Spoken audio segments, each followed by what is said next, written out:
Bab 2151, Pengawasan.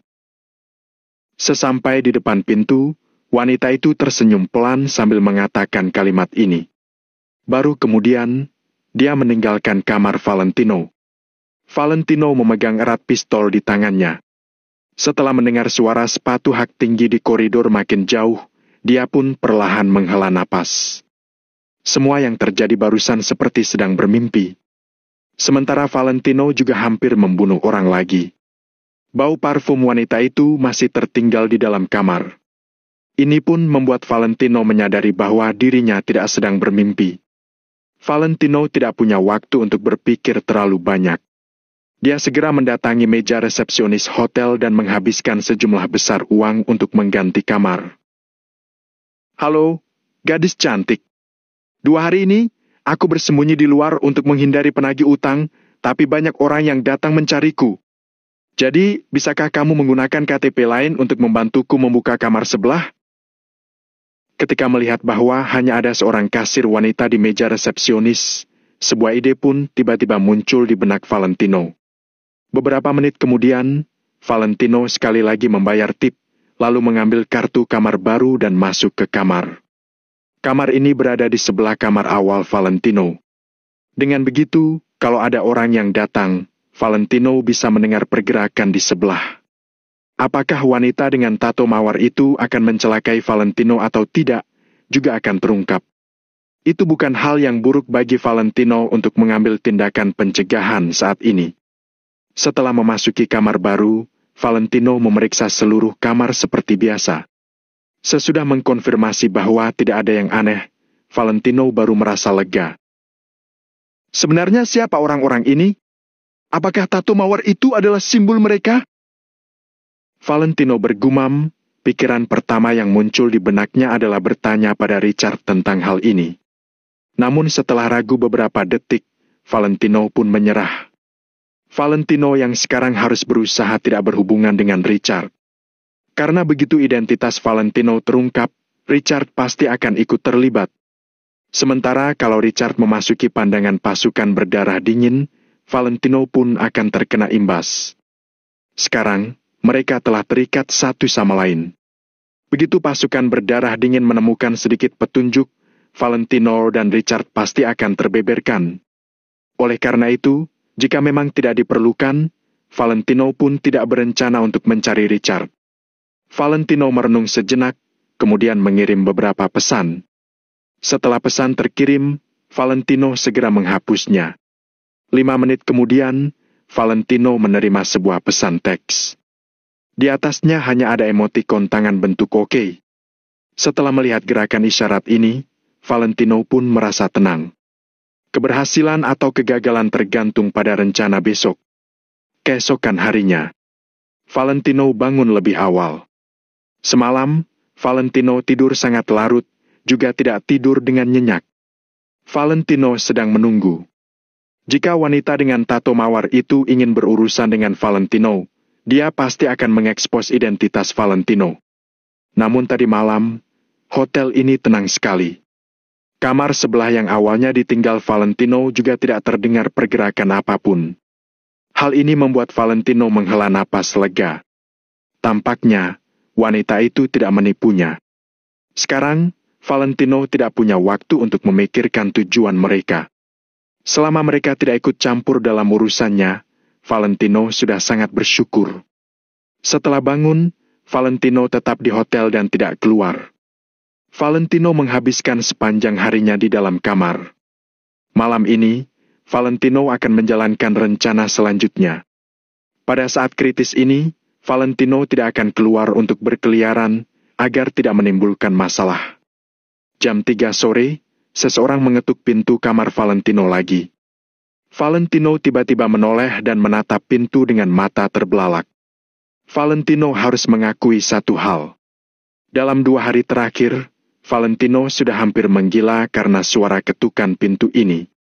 Bahkan ketika mendengar ketukan pintu, Valentino akan merasa ketakutan.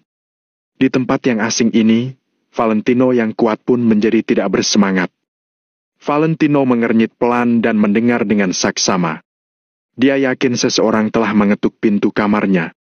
Namun, Valentino tidak menanggapinya. Meski Valentino sudah mengganti kamarnya, untuk berjaga-jaga, dia tetap tidak boleh terekspos dengan mudah. "Tuan, apakah kamar Anda perlu dibersihkan?" "Hanya $2 Uria." Tiba-tiba, sebuah suara datang dari luar.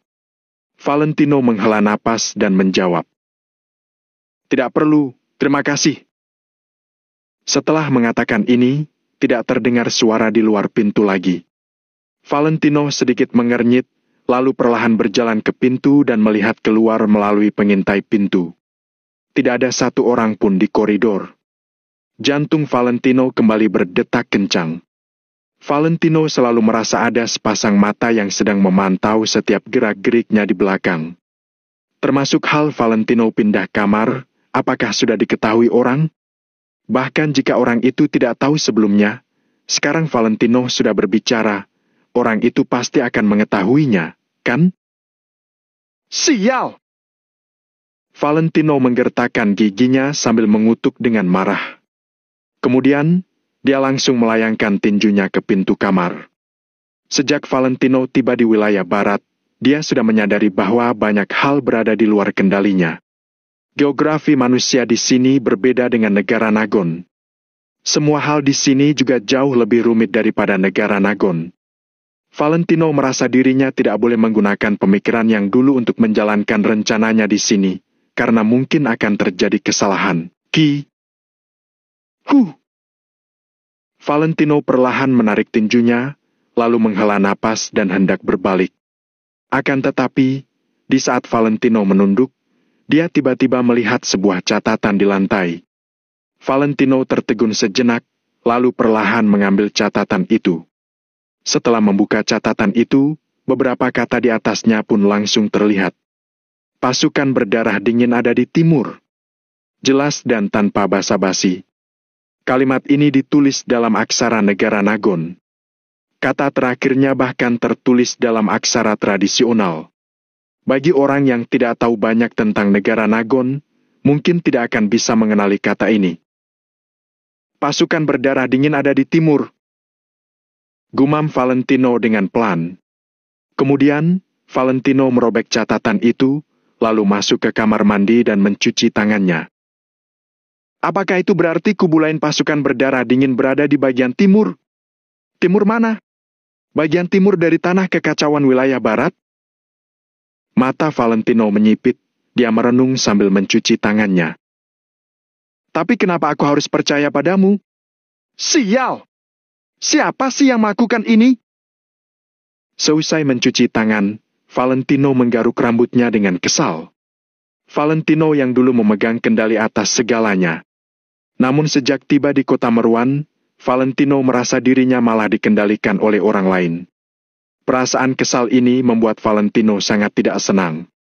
Beberapa wanita yang datang ke hotel, Kak Siana si pemilik bar dan catatan yang dimasukkan barusan. Semua ini membuat Valentino kewalahan. Sekarang Valentino sangat yakin bahwa ada sepasang mata yang menatapnya dalam kegelapan.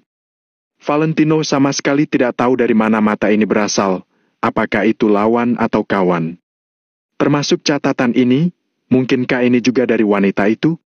Valentino memijat pelipisnya, hatinya merasa sangat kacau.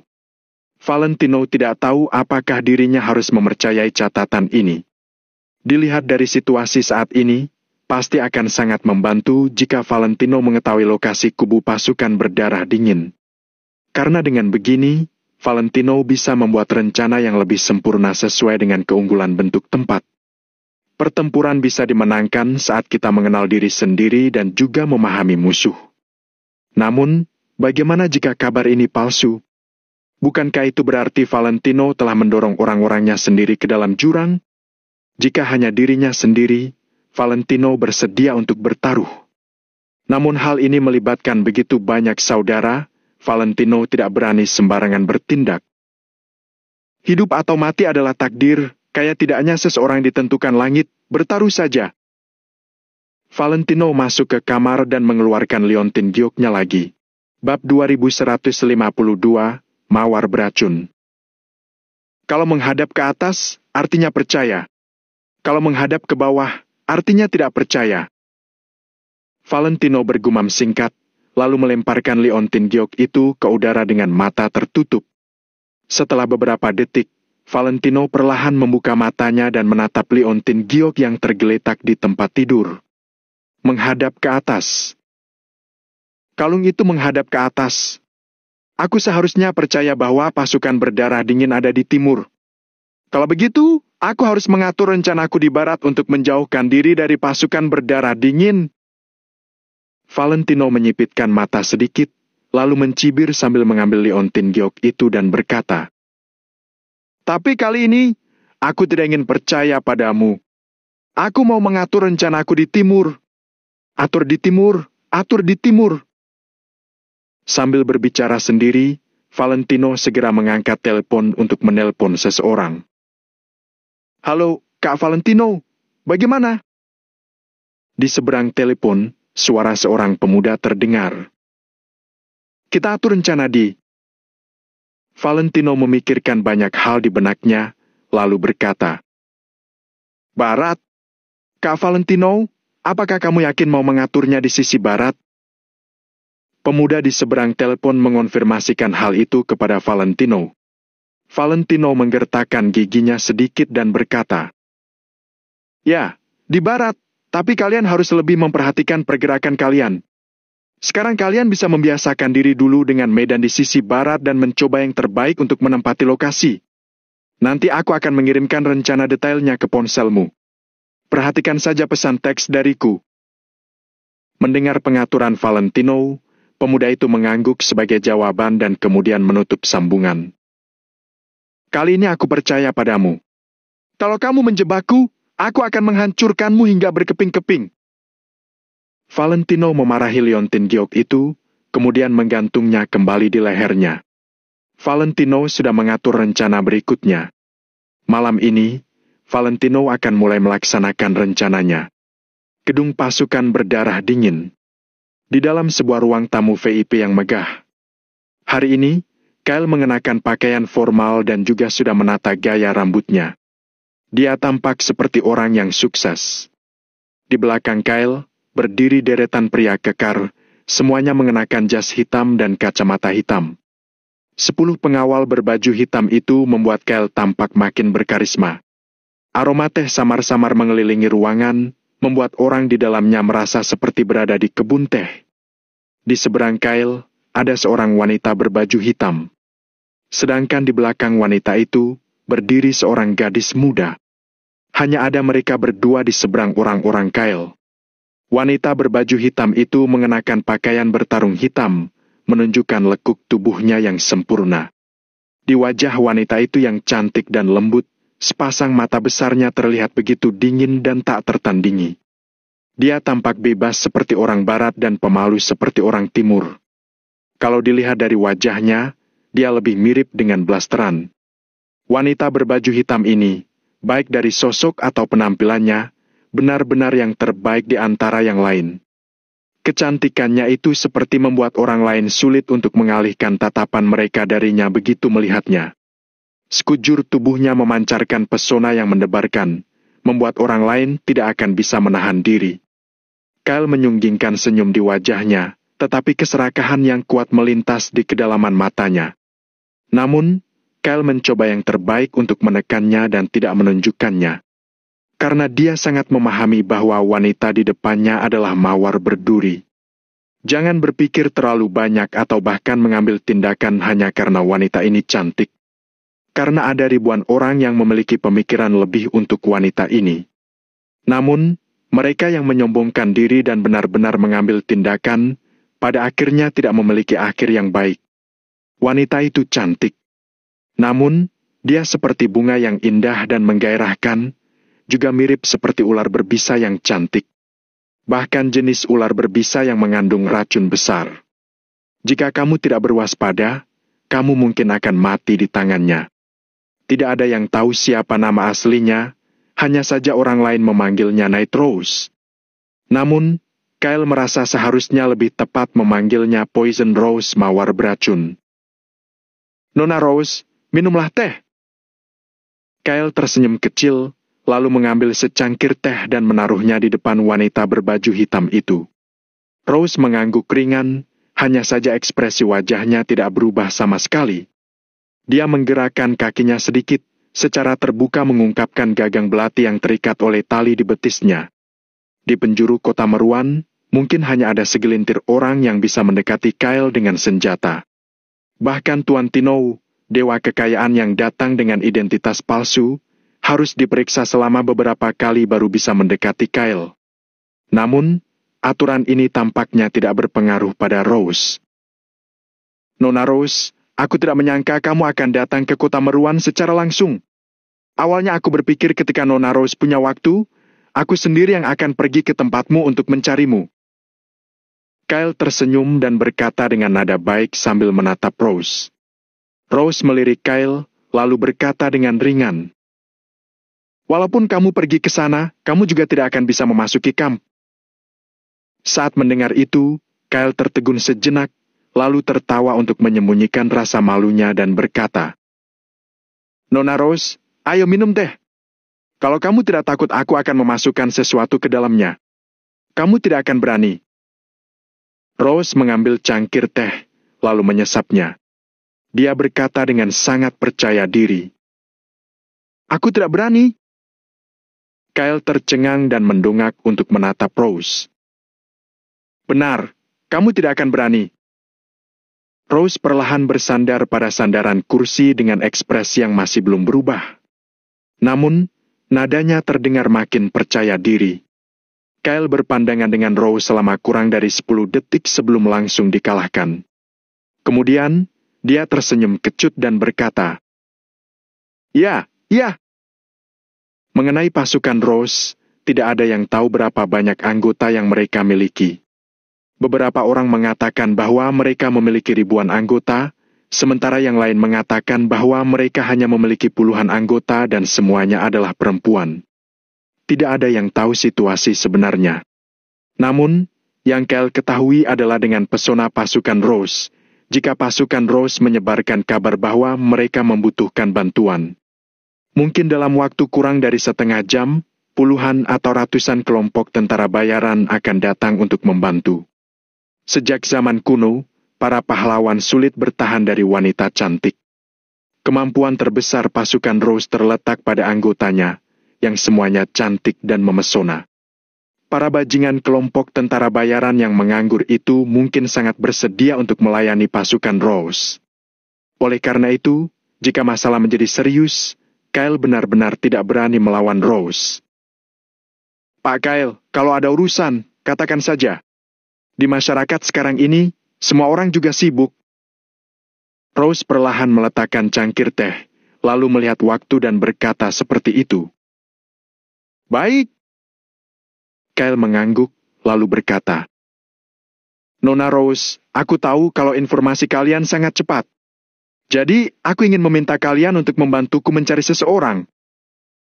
Kyle berkata sambil mengeluarkan sebuah foto dan perlahan mendorongnya ke depan Rose. Rose mengulurkan jarinya yang dicat kuku untuk mengambil foto itu. Setelah melihat foto itu, dia meletakkannya lagi dengan lembut. "Informasi?" Rose bertanya dengan wajah datarnya. "Namanya Valentino. Dia dari negara Nagon. Usianya 20-an.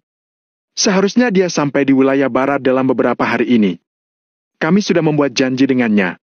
Tapi dalam beberapa hari terakhir, dia menghilang begitu saja. Orang-orang kami tidak dapat menemukannya. Jadi aku ingin bertanya pada Nona Rose, bisakah kamu membantuku mencarinya?" Kyle sedikit mencondongkan tubuhnya ke depan dengan melipat kedua telapak tangannya sambil menatap Rose dan bertanya seperti itu. Bab 2153, Pembunuhan Instan. Setelah mendengar perkataan Kyle, Ekspresi Rose sedikit berubah. Karena kalian sudah membuat janji, kenapa tidak langsung menghubunginya? Apakah kalian sedang bercanda denganku? Rose perlahan memutar cangkir teh dan tiba-tiba mendongak untuk menatap Kyle dengan tajam. His! Ketika bertatapan dengan mata Rose, Kyle tanpa sadar tersentak. Pada saat itu, dia benar-benar merasa seperti sedang ditatap oleh ular berbisa. Seakan kalau dia berani bertindak gegabah, Rose akan langsung marah dan membunuhnya. 10 pengawal berbaju hitam di belakang Kyle yang melihat ini pun langsung mengedipkan mata. Beberapa dari mereka perlahan mengulurkan tangan dan menyentuh punggung mereka. Aku bisa dengan mudah membunuhmu sebelum orang-orangmu menembak, sama seperti membunuh ayam. Apakah kamu percaya? Rose bahkan tidak melihat ke arah Kyle dan orang-orang itu. Dia hanya berkata dengan nada main-main. Kyle sedikit menyipitkan matanya dengan perasaan tidak senang. Di penjuru kota Meruan, pasukan berdarah dingin jelas merupakan kelompok tentara bayaran terbesar. Saat menghadapi Kyle, juru bicara pasukan berdarah dingin di kota Meruan ini, siapa yang berani berbicara seperti itu dengannya? Meskipun pasukan Rosemu sangat kuat dan yang lain sangat takut padamu, pasukan berdarah dinginku mungkin tidak takut padamu. Jadi, bukankah sedikit berlebihan bagimu untuk berbicara seperti ini? Kyle sudah merasa kesal dalam hati, jadi dia tidak menghentikan orang-orang di belakangnya. Nona Rose, perhatikan kata-katamu. Di kota Meruan ini, tidak ada yang berani mengancam Pak Kyle. Seorang pria kekar berbaju hitam melangkah maju dan menatap Rose dengan tatapan jahat. Oh, benarkah? Rose perlahan menoleh untuk melirik pengawal berbaju hitam itu dengan ekspresi mengolok-olok.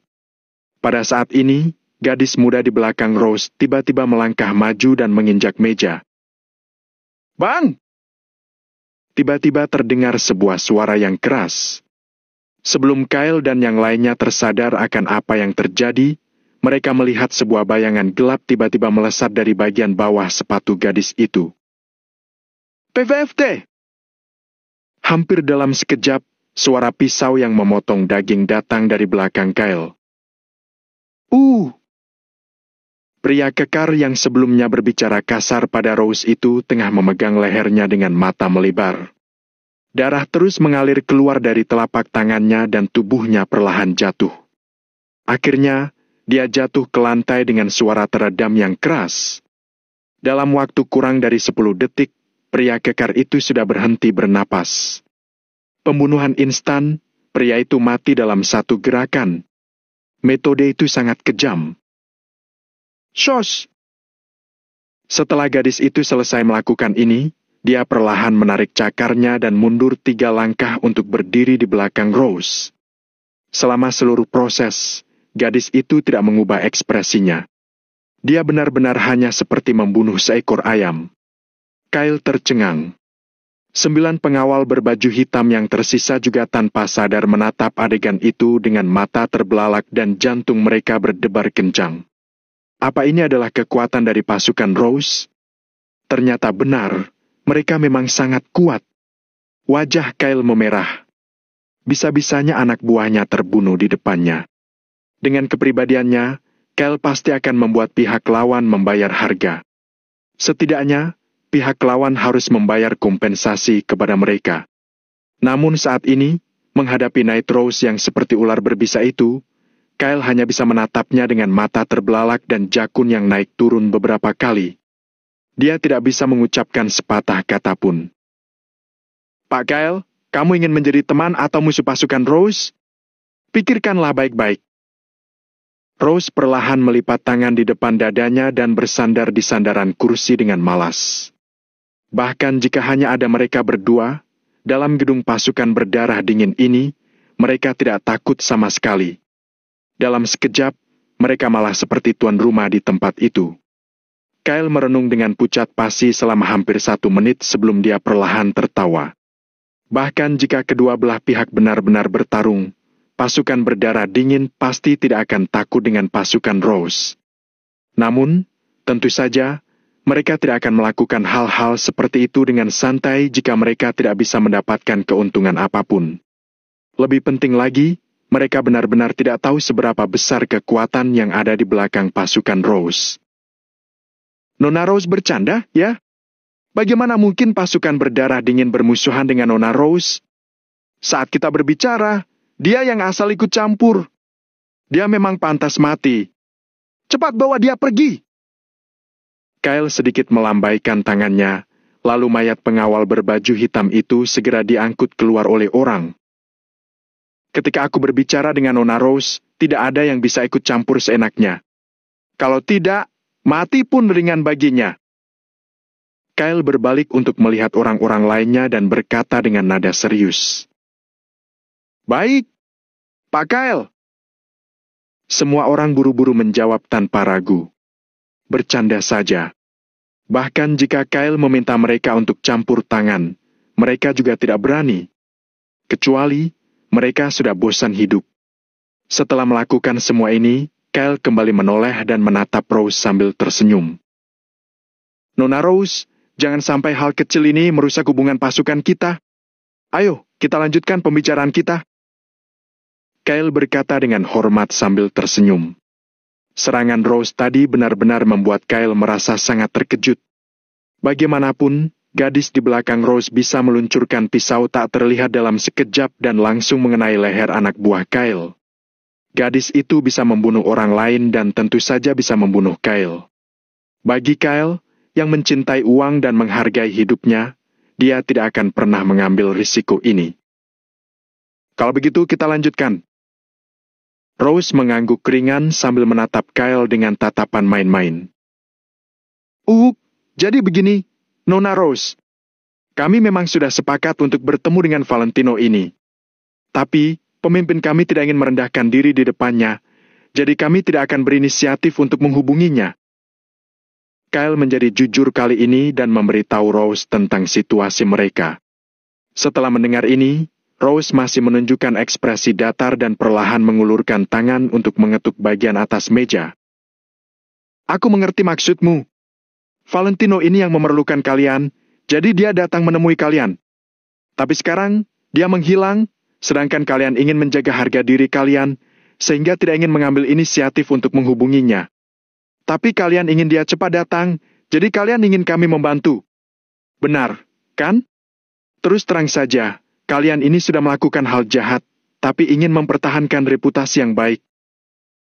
Setelah mendengar perkataan Rose, wajah Kyle sedikit memerah, tetapi dia akhirnya mengangguk.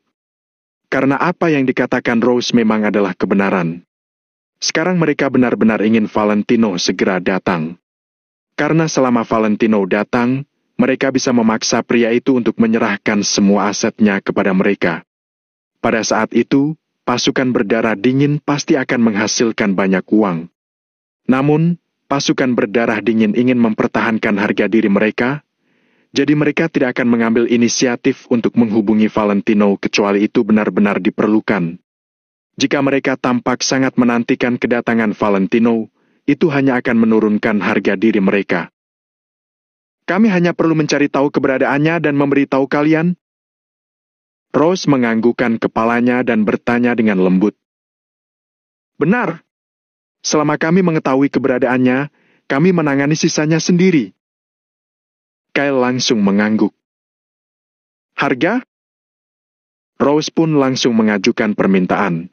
Bab 2154, Pelaksanaan Rencana. $100.000. Kyle tidak ragu untuk membuka harga. Hei. Rose tidak menjawabnya dan malah tersenyum dingin. Ini, $300.000. Kyle tersenyum kecut dan dengan cepat mengubah kata-katanya. Bayaran pasukan Rose yang paling rendah itu $500.000. Terus klien harus membayarnya sekaligus. Entah masalahnya berhasil atau tidak, uangnya tidak bisa dikembalikan. Kalau kamu bisa menerima persyaratan ini, kita bisa bicarakan lagi. Rose melirik Kyle sambil berkata dengan nada tegas. Nada bicara yang dingin dan mendominasi itu tidak memberi Kyle kesempatan untuk menawar sama sekali. Seperti bermaksud kalau kamu setuju, kita bisa terus membicarakan, tapi kalau tidak setuju, aku akan langsung pergi. Nona Rose, ini. Sebelum Kyle sempat menyelesaikan kata-katanya, Rose sudah berdiri dan pergi, sama sekali tidak bermaksud untuk menunggu Kyle. Pasukan Rose menetapkan bahwa penawaran harga dimulai dari $500.000. Kalau merasa hal yang kamu butuhkan tidak sebanding dengan harga itu, tak perlu buang waktu satu sama lain. Aturan ini tidak boleh dilanggar. Nona Rose! Kyle langsung berdiri dan hendak mengulurkan tangan untuk menarik Rose. Namun, begitu dia baru saja mengulurkan tangannya, dia menariknya kembali dengan cepat. Menyentuh Rose seenaknya sama saja dengan mencari mati. Nona Rose, aku setuju. Aku bayar sekarang juga. Kyle langsung melambaikan tangannya. Tak lama kemudian, ada orang yang membawakan sebuah koper dengan kata sandi. Setelah itu, Rose baru menghentikan langkah kakinya dan mengangguk pada gadis di sampingnya itu. Gadis itu melangkah maju, lalu membuka koper dengan kata sandi itu untuk memeriksanya. Setelah yakin kalau uang senilai $500.000 itu adalah uang asli, dia baru menutup koper itu perlahan-lahan. Kyle pun merasa agak tertekan. Namun, setelah dipikir-pikir, kalau dia bisa menemukan Valentino, bukannya uang akan mengalir deras ke kantongnya. Kalau dibandingkan dengan kekayaan bersih Valentino, uang $500.000 ini memang tidak ada apa-apanya. Nona Rose, ada satu hal lagi yang mau aku tanyakan padamu. Kyle terbatuk sambil menatap Rose dan berkata, Apa? Katakan saja. Aku lihat dulu harus memungut biaya berapa. Kyle sangat kesal ketika mendengar kata-kata yang Rose ucapkan. Wanita ini selalu saja membicarakan uang. Namun, pasukan Rose memang mencari uang dengan penjualan intelijen, jadi Kyle juga tak bisa mengatakan apa-apa. Jadi begini, 2 hari terakhir ini, aku mendengar kalau banyak orang asing muncul di wilayah barat. Ada yang bilang kalau ada pasukan yang sedang merekrut orang dan bersiap untuk melakukan beberapa gerakan besar. Ada juga yang bilang kalau ada pasukan asing yang mau mendirikan kamp di wilayah barat. Tapi semua itu hanya informasi yang tidak pasti. Aku juga tidak terlalu percaya. Jadi, aku mau bertanya pada Nona Rose, berita itu akurat atau tidak? Kyle langsung menanyakan tentang hal yang dilaporkan padanya kepada Rose. Berita ini bukan rahasia, jadi aku tidak memungut biaya. Ini hanya perselisihan antara beberapa pasukan kecil. Tidak perlu diperhatikan, kata Rose dengan santai. Aku mengingatkanmu demi uang $500.000 itu. Pasukan berdarah dingin tidak perlu membuang-buang tenaga untuk mereka.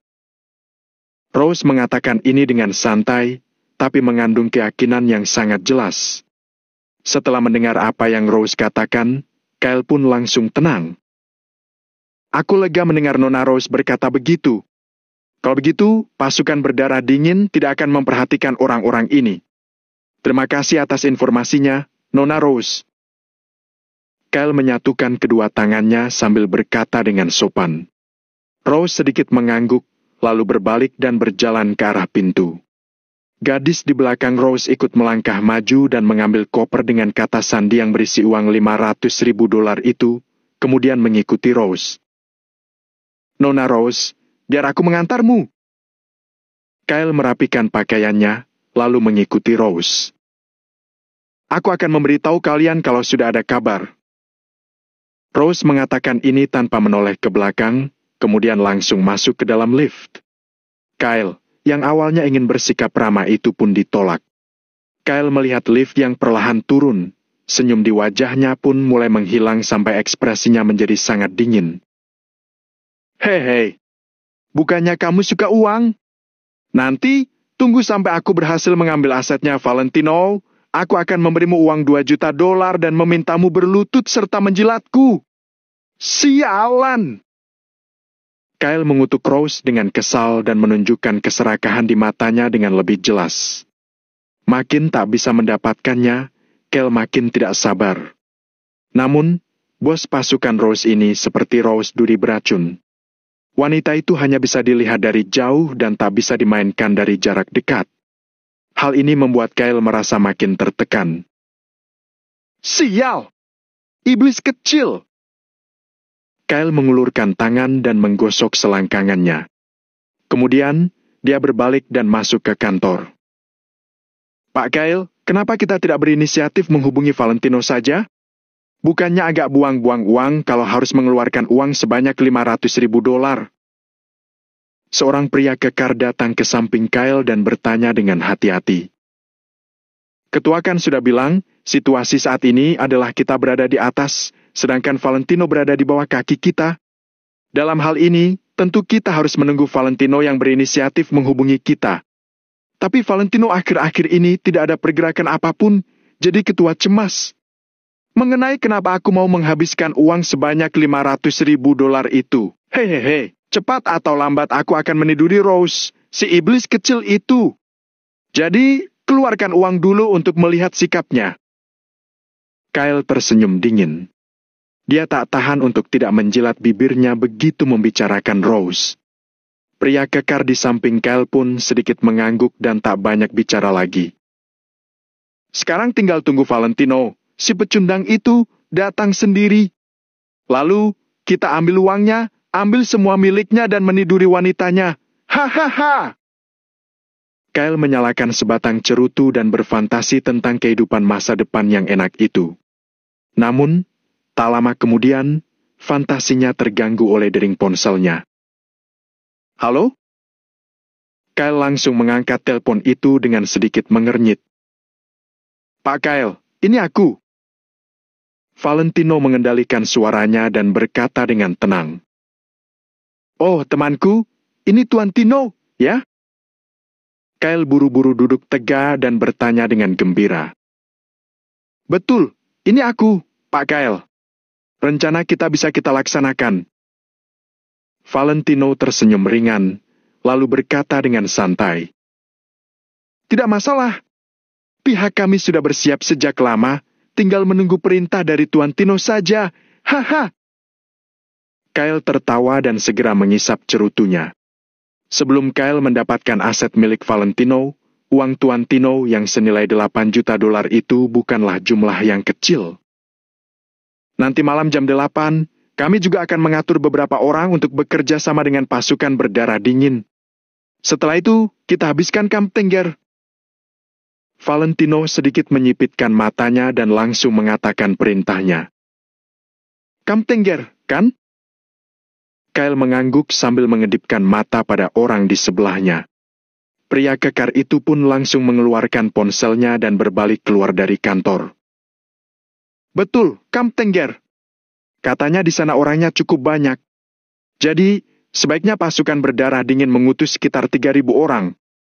Kami juga akan mengatur beberapa orang di sini untuk bertarung bersama pasukan berdarah dingin. Bab 2155, dia percaya padaku. Setelah Camp Tenger dihancurkan, sisa uang $5 juta akan aku kirim ke pasukan berdarah dingin secepat mungkin. Valentino mengangguk dan memberi perintah lagi. Oke. Tidak masalah. Tuan Tino tenang saja. Kyle mengangguk sedikit dan langsung menyetujuinya. Terima kasih bantuannya, Pak Kyle. Kode kita adalah... Valentino mengucapkan beberapa patah kata lagi pada Kyle. Setelah menentukan semuanya, dia baru menutup panggilan itu. Valentino menggenggam ponselnya dan menghela napas panjang. Rencananya akan berhasil atau gagal tergantung dengan ini. Kalau berhasil, dia tak hanya bisa menjamin keselamatannya sendiri, tapi juga akan memberi jalan keluar untuk dirinya. Selain itu, Angel dan yang lainnya juga dijamin aman. Kalau gagal, mungkin besok dia sudah tak bisa hidup lagi. Kali ini, Valentino benar-benar bermain dengan nyawanya. Namun, dia mau tak mau harus mempertaruhkan nyawanya dalam menghadapi situasi saat ini. Taruhan ini bisa mengubah situasi yang ada. Kalau Valentino tidak bertaruh dan langsung berhubungan dengan pasukan berdarah dingin, selanjutnya hanya akan ada jalan buntu. Setelah itu, Valentino mengganti kartu teleponnya dan mengirimkan beberapa pesan lagi. Kemudian, Valentino berbaring di tempat tidur dan menunggu dengan tenang. Di gedung pasukan berdarah dingin. Di dalam kantor lantai atas. Pak Kyle, aku sudah mendapatkan informasinya. Tak lama setelah Kyle menaruh ponselnya, pria kekar yang tadi keluar untuk menelepon itu masuk kembali. Katakan. Kyle sedikit melambaikan tangannya. Kamp Tengger terletak di barat laut wilayah barat, cukup jauh dari markas kita, jaraknya sekitar 1,5 jam. Mereka memiliki anggota sekitar 1.500 orang dan peralatan mereka biasa-biasa saja. Tentu, mereka tak sebanding dengan kita. Tapi aku dengar kalau akhir-akhir ini mereka sepertinya sudah merekrut beberapa orang. Pria kekar itu langsung menyampaikan informasi dari Kamp Tengger. Mereka ada di wilayah barat. Jauh sekali dari kita. Kyle terhenti sejenak, kemudian dia melambaikan tangannya dan berkata, tapi tidak masalah. Pokoknya, kita langsung atur 3.000 orang saja untuk pergi ke sana. Ditambah dengan orang-orang dari pihak Tuan Tino, pasti bisa mengalahkan Kamp Tengger. Kyle sama sekali tak peduli dengan Kamp Tengger. Kamp Tengger yang merupakan sebuah kamp kecil beranggotakan 1.000 orang, bukankah bisa mereka kalahkan dengan mudah? Betul, Pak Kyle. Seharusnya tidak ada masalah. Pria kekar itu juga mengangguk dan tidak menganggap Kamp Tengger serius. Nanti aku akan menelpon Tuan Gesten untuk membahas rencana pertempuran secara detail. Sial! Kenapa musuh Tuan Tino ini harus ada di wilayah barat? Takutnya kita harus melewati banyak kamp pasukan lain untuk pergi ke sana. Kyle mengutuk dengan penuh emosi dan merasa kesal. Kalau mau melewati beberapa kamp pasukan itu, mereka pasti harus membayar ongkos lewat. Bagi Kyle, membiarkan pasukan berdarah dingin mengeluarkan uang itu seolah membunuhnya. Di perbatasan wilayah barat, tempat yang tak diurus ini jauh lebih besar dari wilayah selatan. Tidak hanya luas, tapi jumlah orang dan perguruan di tempat itu juga sangat banyak. Dari segi luas saja, luas seluruh wilayah barat lebih besar daripada total luas segitiga emas dan wilayah selatan. Wilayah barat memiliki gunung dan sungai. Banyak pasukan yang mendirikan kamp di tempat ini, benar-benar mengumpulkan orang dari berbagai latar belakang. Satu-satunya hal yang sama dengan tempat-tempat di wilayah selatan adalah orang-orang di sini juga sangat mementingkan keuntungan mereka. Oleh karena itu, berbagai pasukan di wilayah barat sering memulai perkelahian antar pasukan. Namun, kalau tak ada perseteruan darah, kedua belah pihak tidak akan melakukan pertarungan dalam skala besar. Lagi pula, hal yang paling penting di zaman sekarang ini adalah keuntungan. Jadi, mereka berkelahi pun demi keuntungan. Kalau mengeluarkan sekuat tenaga untuk bertarung dengan pihak lawan, terkadang keuntungannya tak akan bisa menutupi kerugian. Beberapa hari ini wilayah barat lebih tidak tenang daripada sebelumnya. Karena ada beberapa orang luar yang diam-diam ditempatkan di wilayah barat. Secara logika, tempat ini tak diurus oleh siapapun. Jadi siapapun memiliki hak untuk berlindung atau mengembangkan pasukan mereka di sini. Namun, di mata pasukan yang sudah lama menetap di wilayah barat, kemunculan suatu pasukan baru sama saja dengan mencuri hak mereka. Oleh sebab itu, mereka tak akan membiarkan orang lain untuk menetap di sini dengan mudah. Namun, untungnya, meskipun orang-orang asing itu sudah tiba di wilayah barat, mereka hanya berkembang secara kecil-kecilan dan tak berniat untuk menetap. Bahkan ada beberapa orang yang sudah bergabung dengan pasukan lama yang ada di wilayah barat. Alhasil, banyak pasukan yang menjadi lebih tenang. Akibatnya, situasi di wilayah barat sudah kembali seperti semula. Jam 7 malam. Di bagian timur wilayah barat, sebuah tim yang terdiri dari 100 orang, merangkak di tanah dengan tenang sambil menunggu sesuatu di setiap 20 meter. Tidak lama kemudian, tim yang terdiri dari ribuan orang itu perlahan berjalan menuju sisi ini. Melihat dari arah kedatangan mereka, mereka memang datang dari suatu tempat di timur. Dalam tim yang beranggotakan 100 orang, seorang pemuda mencibir dan segera mengirimkan pesan teks. Di bawah cahaya bulan, tim yang terdiri dari sekitar 3.000 orang itu berjalan ke arah depan. Berdasarkan kecepatan mereka, mereka benar-benar bisa mencapai lingkup Kamp Tengger dalam 1 jam. Tim yang beranggotakan 100 orang itu berdiri dengan cepat dan menuju ke depan. Kedua belah pihak saling memberi sinyal rahasia, kemudian mengonfirmasi identitas satu sama lain. Kalian hanya beranggotakan segini? Peralatan kalian terlalu payah, bukan? Seorang pemuda yang bertanggung jawab atas pasukan berdarah dingin mengatakan ini sambil menatap pemuda itu. Pemuda itu berkata sambil menatap dengan sombong dan merendahkan. Hei, makanya kami meminta bantuan kakak-kakak dari pasukan berdarah dingin. Kami hanya bertanggung jawab untuk menunjukkan jalannya. Tentu saja, kakak-kakak pasukan berdarah dingin yang akan beraksi. Pemuda itu tersenyum malu dan berkata dengan nada merendah. Baiklah, tunjukkan jalannya. Dari awal kami juga tidak mengharapkan kalian. Pemuda yang memimpin pasukan berdarah dingin tersenyum merendahkan, kemudian melambaikan tangannya. Semua orang di tempat itu segera mempercepat langkah dan bergegas menuju Kamp Tengger. Sedangkan beberapa ratus meter di depan mereka ada sebuah bukit kecil. Di bukit itu, ada 2 orang wanita yang sedang berdiri. Seorang wanita mengenakan setelan hitam, dia memegang teleskop sambil melihat ke arah pasukan berdarah dingin. Sedangkan gadis di sebelahnya tidak mengucapkan sepatah kata pun, agar tidak mengganggu wanita berbaju hitam itu.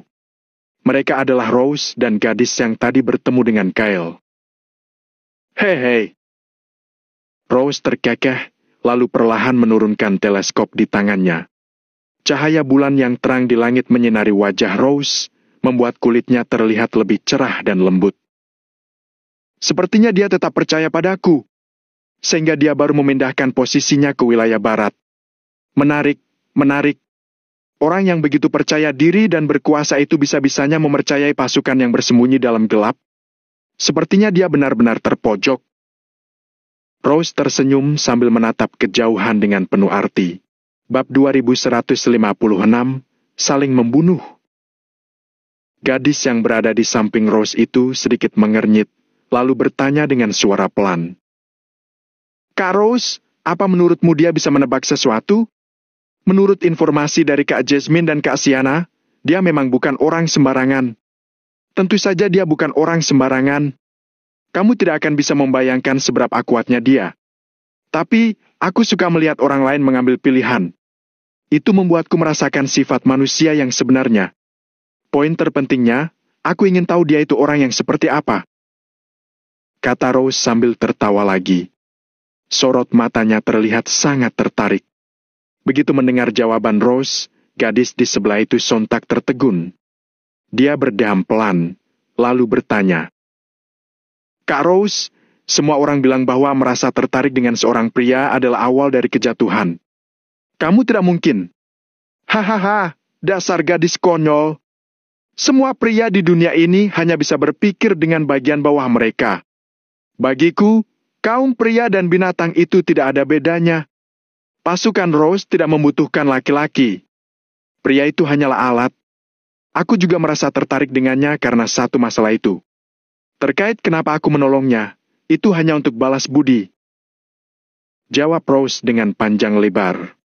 Sepertinya, dia takut gadis di sebelahnya ini akan salah paham.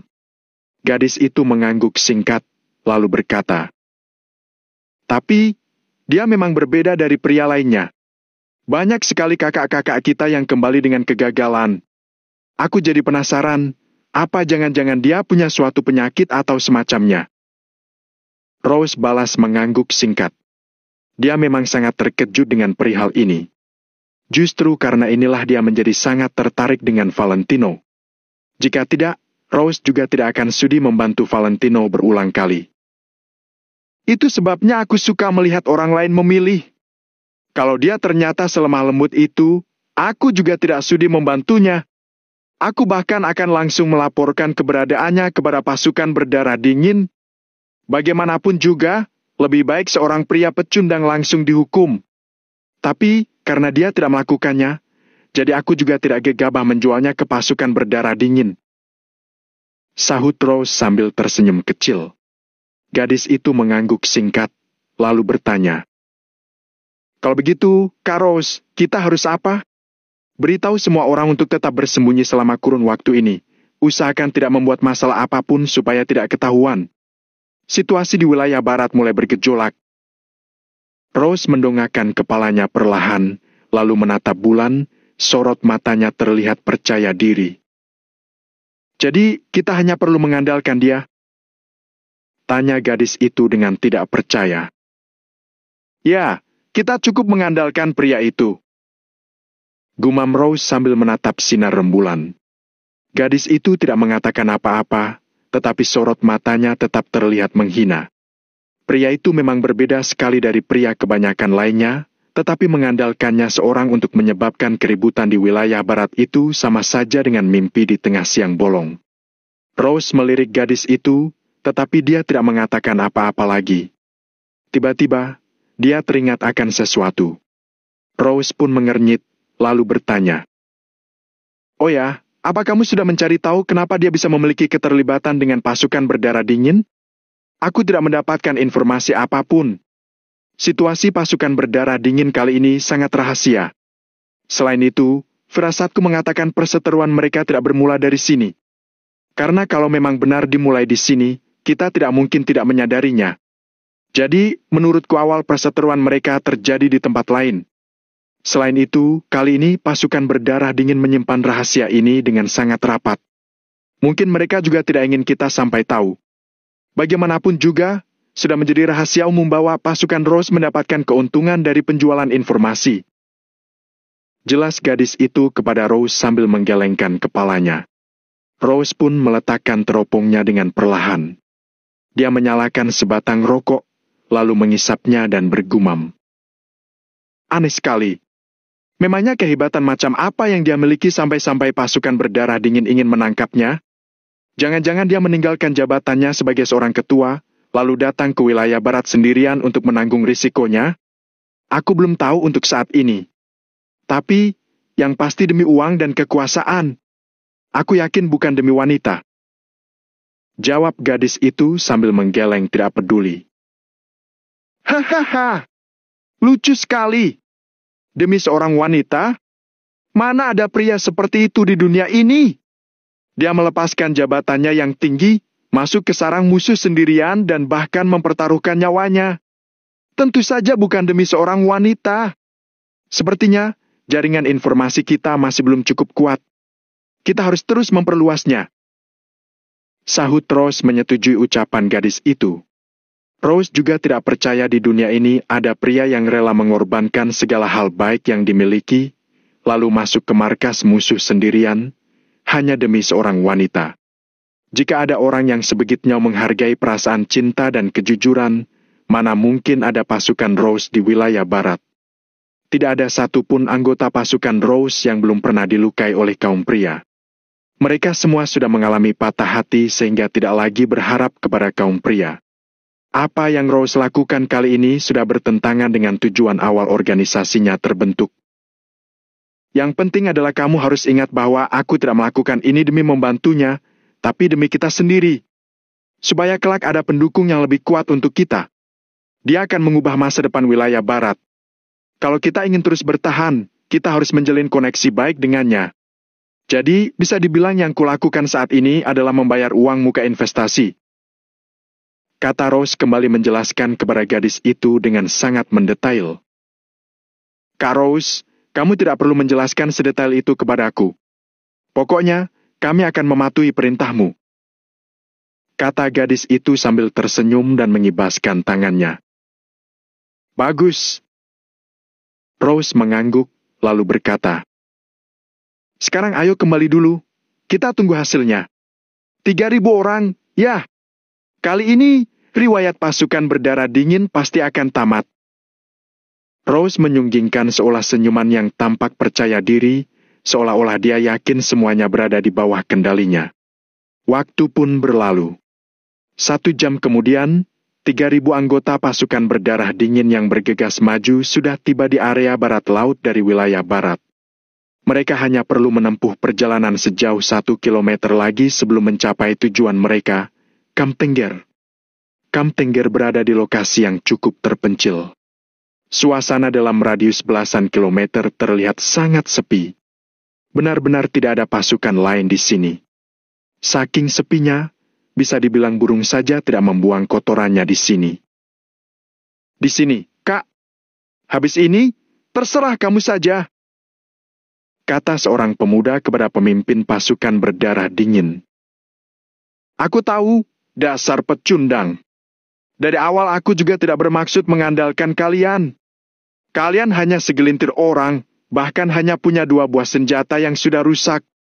Apa yang bisa kuharapkan dari kalian? Cibir si pemimpin kelompok pasukan berdarah dingin dengan kesan menghina. Bagi jadi 3 regu, masing-masing isinya 1.000 orang. Kita serang dari depan, kiri dan kanan secara bersamaan. Begitu mendengar perintah dari pemuda yang menjadi pemimpin kelompok itu, semua orang di belakangnya langsung membentuk 3 tim berbeda. Setelah itu, mereka berjalan ke arah depan dengan perlahan. Sementara itu, 100 orang pemuda bersembunyi di bagian belakang. Harus diakui bahwa anggota pasukan berdarah dingin cukup lihai bertarung. Baik strategi maupun formasi mereka sangat tertib dan tersusun dengan rapi. 100 pemuda yang bergabung itu pun merangkak di atas tanah sambil menatap kelompok pasukan berdarah dingin yang berjalan makin jauh. Seorang prajurit berpakaian hitam pun menghampiri pemimpin yang masih muda itu, lalu bertanya dengan suara rendah. Agus, apa rencana Kak Valentino untuk selanjutnya? Jangan terburu-buru, kita biarkan saja mereka bertarung duluan. Kak Valentino bilang kita jangan ikut-ikutan kalau ada yang saling membunuh. Jawab si pemimpin muda itu sambil mengibaskan tangannya perlahan. Setelah itu, dia mengeluarkan ponselnya dan segera mengirim sebuah pesan pendek.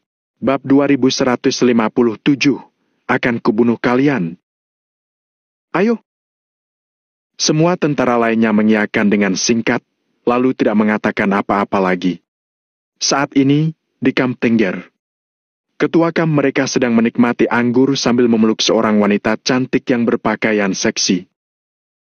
Hahaha, kalau sampai semua orang idiot itu sedikit terlambat saja saat kabur, akan kubunuh mereka semua.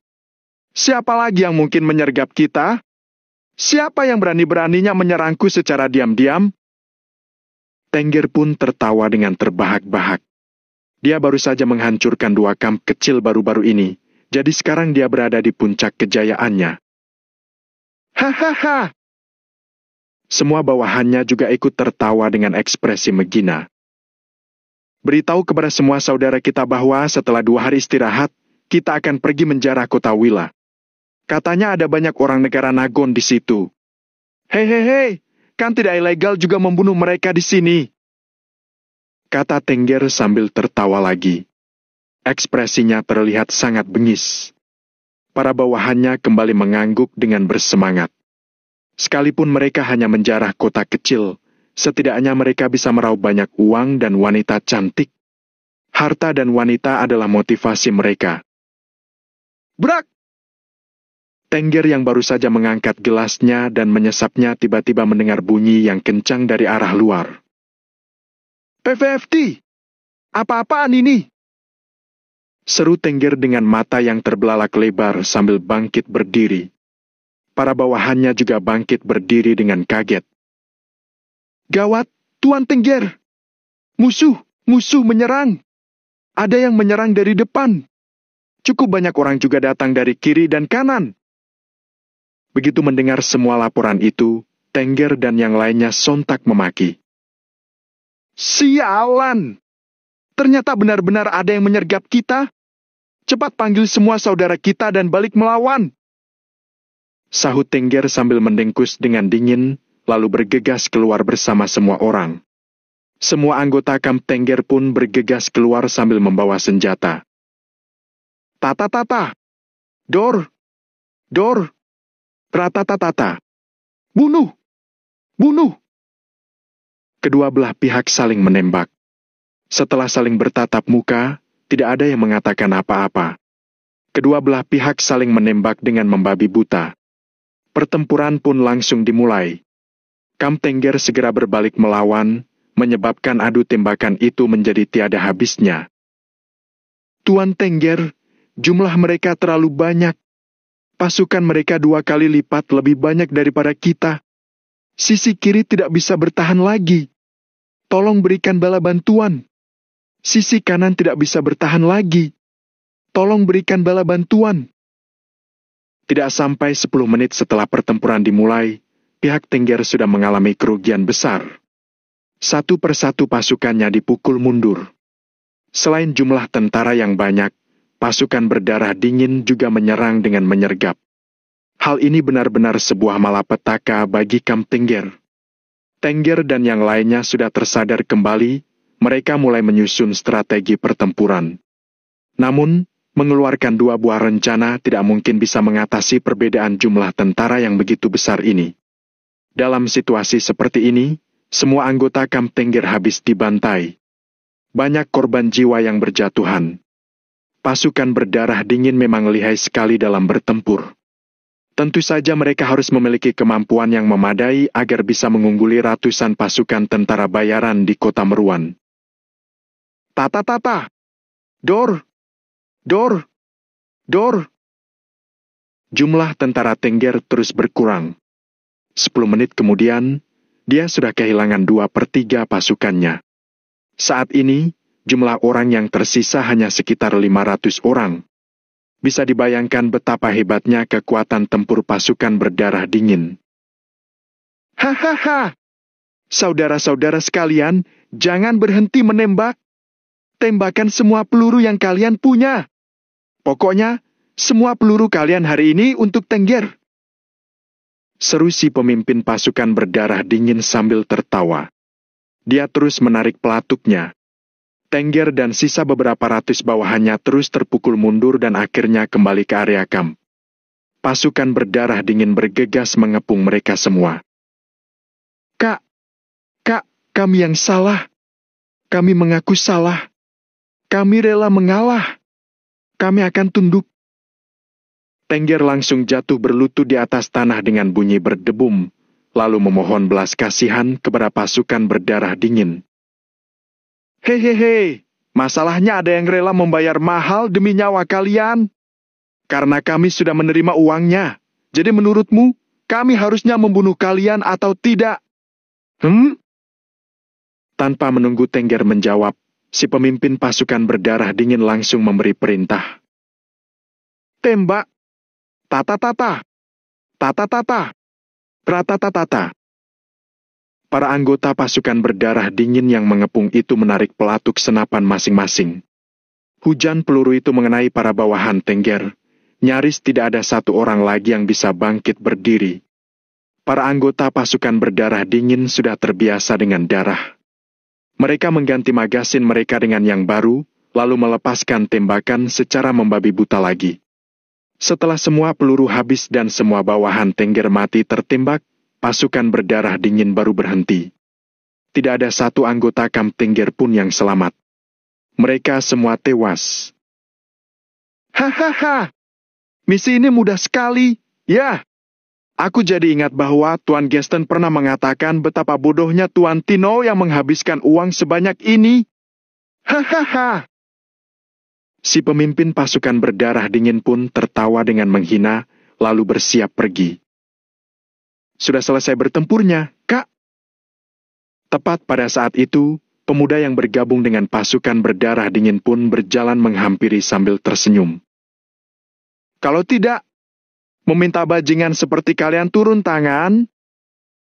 Balas si pemimpin pasukan berdarah dingin sambil mendengkus dengan dingin, sorot matanya terlihat menghina.